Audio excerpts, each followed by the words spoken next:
Go. Good morning, good evening, good afternoon to everybody watching this YouTube live or probably later. Today's race was not so controversial, but it was good. I'm your host, Naren, and with me we have three brilliant panelists who will be discussing on what happened today, how the race went, their predictions, and their banter. So, with going forward, we'll have a quick round of introductions from everybody, and then we'll take each other's perspective. I have three boxes. We'll start with the first. So to me on the left is Tejas. Tejas, welcome to the show, and just a brief intro and your perspective. And probably to all the three, you can just tell about yourself and your favorite driver constructor, and then we'll take it on from there. Hi everyone, this is Tejas, and I've been a Ferrari fan for the last 19 years. Started watching F1 in 2003. Huge Michael Schumacher fan, and since then, any driver who drives for Ferrari, I support them. But for the last 3 years, I've been thoroughly impressed by Charles Leclerc. So he's my favorite driver, and probably the best time to be a Leclerc and a Ferrari fan with the car that we have this season. So looking forward to a great season. Great. I can see Ferrari moving up the ladders in an impressive way. So good to be a Ferrari fan. To my bottom left, we have Diksharth. So Diksharth, welcome to the show, and your intro, your favorite driver and constructor. Thank you, Naren. So my name is Diksharth, and my favorite team is Ferrari. As Tejas mentioned, it had always be a Schumacher which started the trend. I started back in 2007 though, but yeah, the love for speed had been a bit in the past. My current favorite is more linked towards science since the past half years, I would say. The smoothly is getting the points regularly until Australian GP. Leclerc used to be favorite when Vettel was there, but since past half an year, it was always Sainz. A bit heartbreak for me today. Yeah, it was a bit of a heartbreak for everybody as Sainz went on the gravel trap, and he had to retire from the race. But yeah, everybody has their ups and downs. And the final panelist for today is Shwetha. Shwetha, welcome to the show. Thank you. Hi, so I'm Shwetha, and I've been Michael Schumacher fan and a Kimi Raikkonen fan for the longest of time. And this year it's left me a little, scuffling for who's my favorite driver. But that is only because there's so many good drivers on the grid. I enjoy the race throughout the grid, so wherever they are, and the fight is always so good, and with the cars so close to each other this year. But I'm very happy to see Ferrari on the top. Looks like we are predominantly Ferrari on the panel today. Yes. But I was one of those people who was glad the Mercedes, era kind of was broken last year. So I'm one of those. Good. So today's race, I'm from a different country, and I had to get up a little early to watch the race. And when I started to watch the race, lap 4, there was a safety car, and then later on, I was groggy. But then the safety car made me woke up and completely watch the race with intent. Now we'll take some perspectives from each of the F1 fans on what their prediction of the race was versus the actual result and what they thought about the race. So we'll start again with Tejas. Tejas, your views on your race. As a Leclerc fan, I couldn't have hoped for a better race, to be honest. But I was expecting a little bit of pressure from Checo and Max. It kind of surprised me that they weren't able to catch up, or rather keep up with Ferrari, because their race pace was looking good in FP2.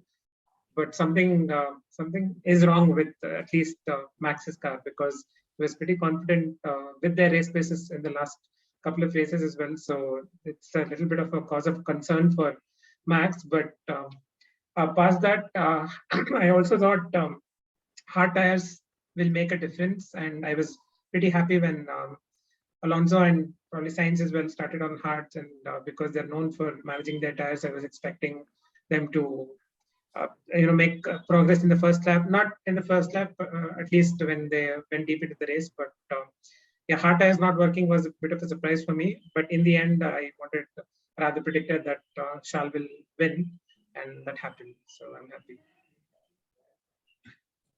Great. Yes, hard tires did work out.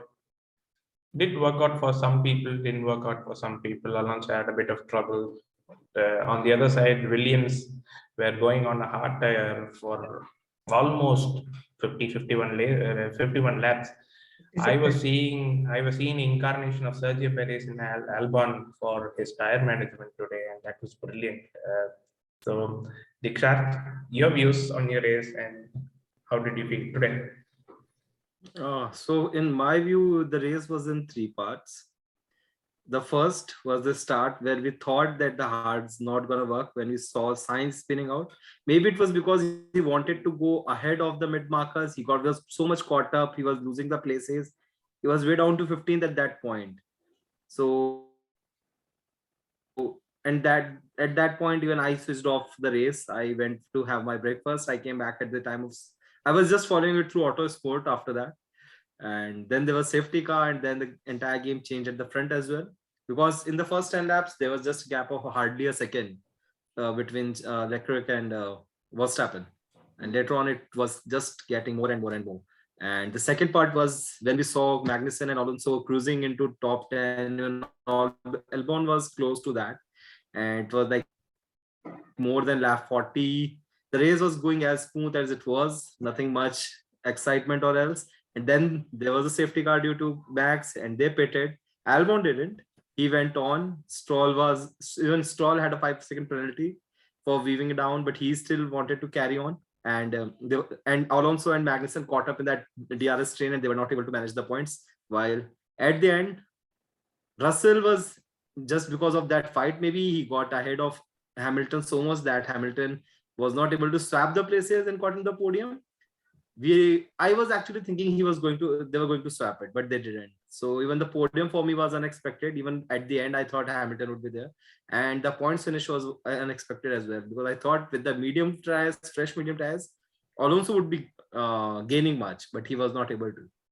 So yeah, it was exciting, a bit unpredictable, and yeah, two major spots to check on. Yeah, thank you, Dika. That was a very comprehensive report on the race. Yes, it was a DRS train for places 10 to 14 at almost every part of the race, be it on a safety car, on a virtual safety car, or otherwise. But yeah, we'll also hear from Shwetha's views on her takes. Yeah.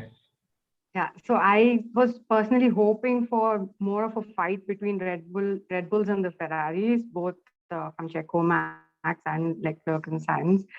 So sadly, that didn't come to pass, especially with Sainz going out so quickly, and then the disappointment of Max's car not working. And you can still see that he's not as comfortable with the car as Checo is this year.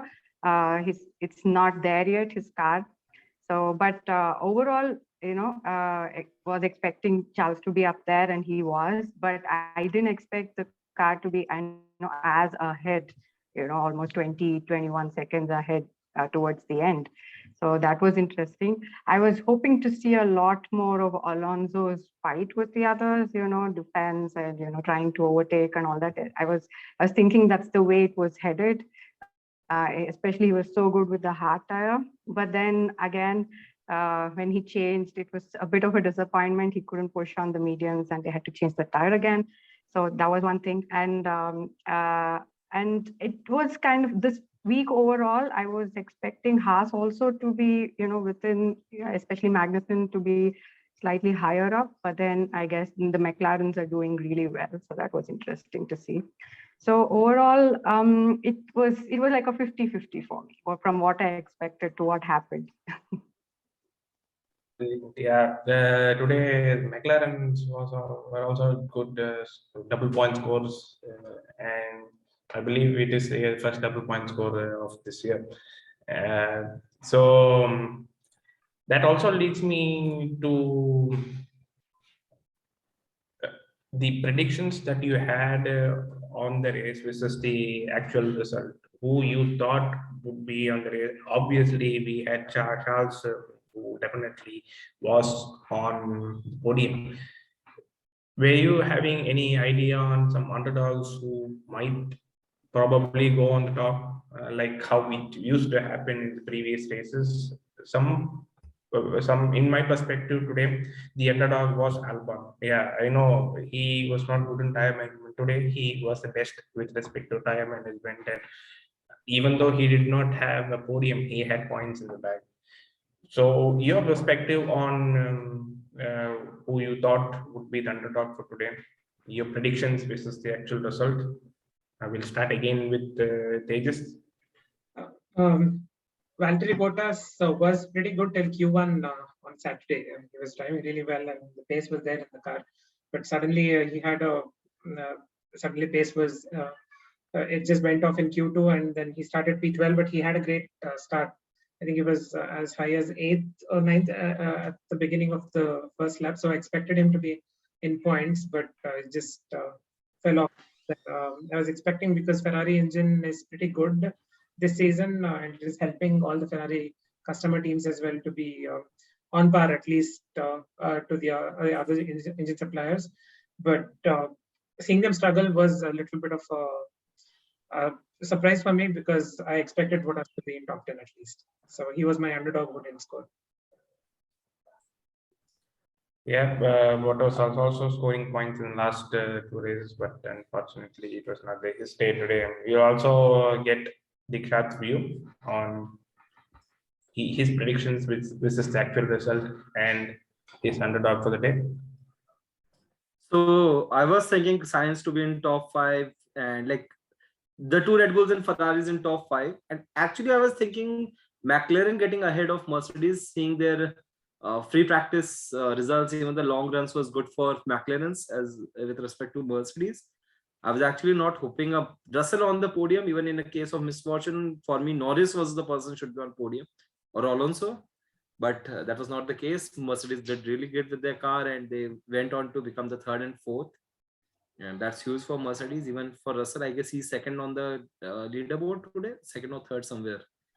And the another one was Stroll for me, because the person who was sitting at the back of the grid, and he was the reason Bottas and Alonso and people, Gasly, even the Alpha Tauris, they were not able to get into the points easily because of that train which Stroll was giving away. Like he was weaving, then he was shutting and like coming and shutting down the entry for almost 13-14 laps for Gasly. Even Alonso had a frustration in the mic around 52nd or 53rd lap, saying why Gasly can't pass Stroll. So that is, for me, Stroll was also the thing, like how he was up there.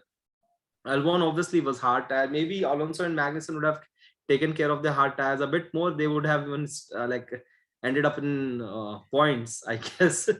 But yeah, for me, major surprise was McLaren not getting into points and Stroll being that high even till the end. Yeah, true that. Everybody has said they today did Stroll. I believe if you see most of the driver cams, turn 11-12 was a bit hard for everybody. There was a lot of focusing, and today especially we had a lot of tailwind, and I thought in turn 11-12 everybody will go on to the gravel trap and fail. But unfortunately, it was just James who did it. Finally, we have Shwetha. Your predictions, which is the actual result, and your underdog for the day. Yes, I think I was hoping for Alonso, because he was looking so good even in qualifying, and he was managing so well, especially with the hard tires for so long. I was hoping maybe if it is possible, him getting much higher or even maybe, like a third place. But I was quite happy with Russell getting it too today. So not, but yeah, but I'm still hoping for Alonso to, pick it up much more in the coming races because the car looks good. Brilliant. Yes, Russell's last podium was Spa last year, where he got only 7.5 points, half the points of what he used to get. And seeing Russell perform in a Mercedes, in an actual Mercedes, and going on top of podium is a likely thing to watch. So long time coming for him, like a proper podium, I guess. correct. Yeah. So yeah, it was a really fun race, but next race is at Imola, and the next race will have the sprint qualifying this year, and we are hoping that it won't be another Silverstone or it won't be another Monza for all the drivers. That being said, that would be the end of the session today. Thank you so much for participating. If you have anything to say as a last words, we can take and we can close for the day. Yes, Naren, if I may, yeah, thank you. Yes, please. So for me, Mercedes is this year's Ferrari. They are running consistently just behind the best teams, but they are taking, like, the fortune is favoring them. They are working hard to be stuck there to get at the right moment and stucking that goal, that podium they want. Like Hamilton had it in Bahrain, now Russell had it here. So it's like the Ferrari last year. Like Ferrari used to be there fifth, sixth, just roaming around. Like if two cars retire, they're gonna get the podium. Similarly, it's going this year with Mercedes, I believe. I hope.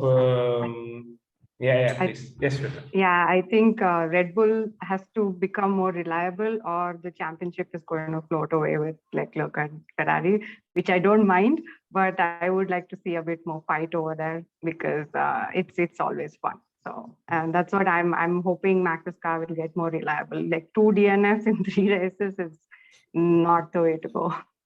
Yeah. Actually, if you look at the championship points, there is only, with respect to constructors, there's only 10 points difference between Mercedes and Red Bull.